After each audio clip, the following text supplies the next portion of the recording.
avait les premiers occupants. Les Algonquiens qui venaient de chasse, de pêche et de cueillette. Les Iroquois, eux, majoritairement d'agriculture. Au cœur du réseau commercial, les Hurons-Wendat.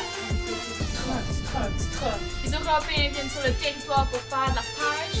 À cause des 150 journées de la région catholique. Amen! Le régime français. Au début, on était une simple colonie comptoir. Les compagnies avaient le monopole du commerce à fourrure. Supposés colonisés, mais seulement par l'argent, ils sont colonisés. La Nouvelle-France est un territoire peu peuplé, mal défendu et très grand. On le surnomme le colosse au pied d'argile. C'est les compagnies. Avec le gouvernement voyage, on veut peupler. Jean Talon, intendant, est arrivé, il a dit ça va changer! Les colons faisaient de l'agriculture, un nouveau type de commerce se développe. Une méthode pour faire de l'argent comportant un polygone à 3 côtés dont la somme des angles intérieurs fait 180 degrés. Le commerce triangulaire. Bravo! Où ça? Ah, tu sais, Nouvelle-France. Bravo, mes enfants! Ici. Ici. Le mercantilisme fait qu'on est dépendant de la métropole. Il faut l'enrichir à tout prix. Le régime britannique. Nous appartenons maintenant aux Anglais. Les manufacturiers des marchands britanniques déjà s'emparent du commerce des fourrures. La compagnie de la baie d'Édition est présente de l'ordre de la réorientation du commerce des fourrures après le traité de Versailles que nous avions perdu le sud des Grands Lacs. Un nouveau moteur économique apparaît, le bois. Comme conséquence, de nouveaux emplois, draveurs, débardeurs, cageux, bûcherons et des moyens de transport comme le chemin de fer et le bateau à vapeur. Création en 1817 de la Bank of Montreal. Crise agricole au Bas-Canada à cause des seigneuries qui surpeuplaient les parasites, des grands troupeaux absents et du climat rigoureux.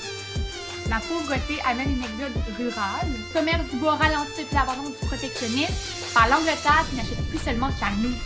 Après, nous faisons un traité de réciprocité avec les États-Unis Car il n'y a plus de tarifs douaniers. entre les colonies. Période contemporaine!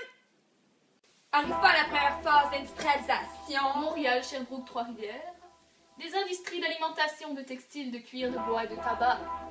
Les capitaux sont britanniques. Les travailleurs se déplacent des campagnes à la ville pour travailler.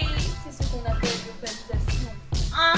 Les ouvriers sont peu qualifiés et ont créé les premiers syndicats. Ce sont de très mauvaises Conditions de travail. Les Britanniques sont le groupe social et linguistique qui contrôle les colonies. La politique nationale se résume ainsi. La hausse des tarifs douaniers amène le budget pour la construction de chemin de fer. Cela développe l'Ouest et attire donc les immigrants qui deviennent à la suite des consommateurs. Se développe alors l'industrie laitière avec ses beurreries et fromageries.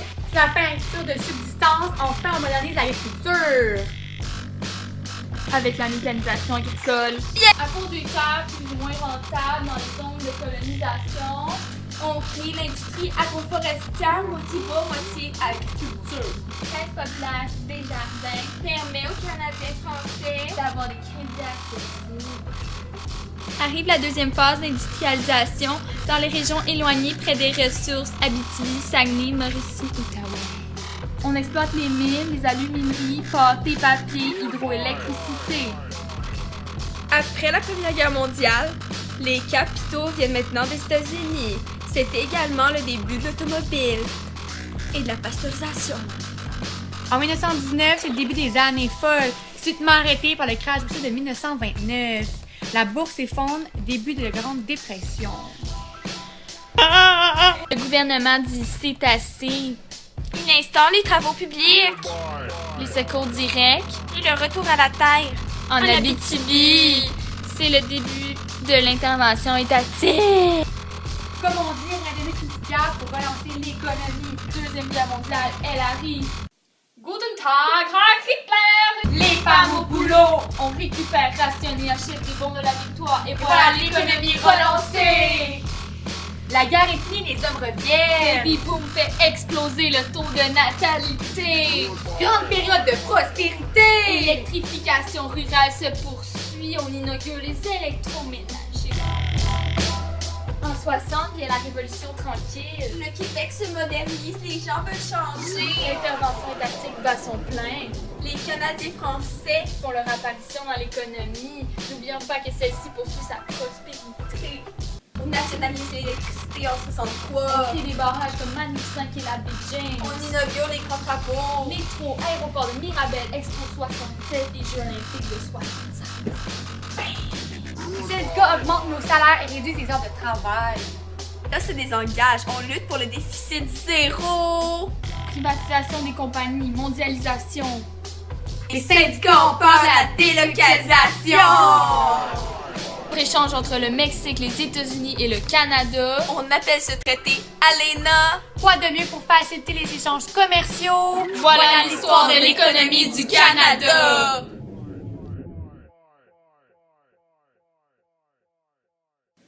Merci Elvis pour les explications. Oh yeah, baby.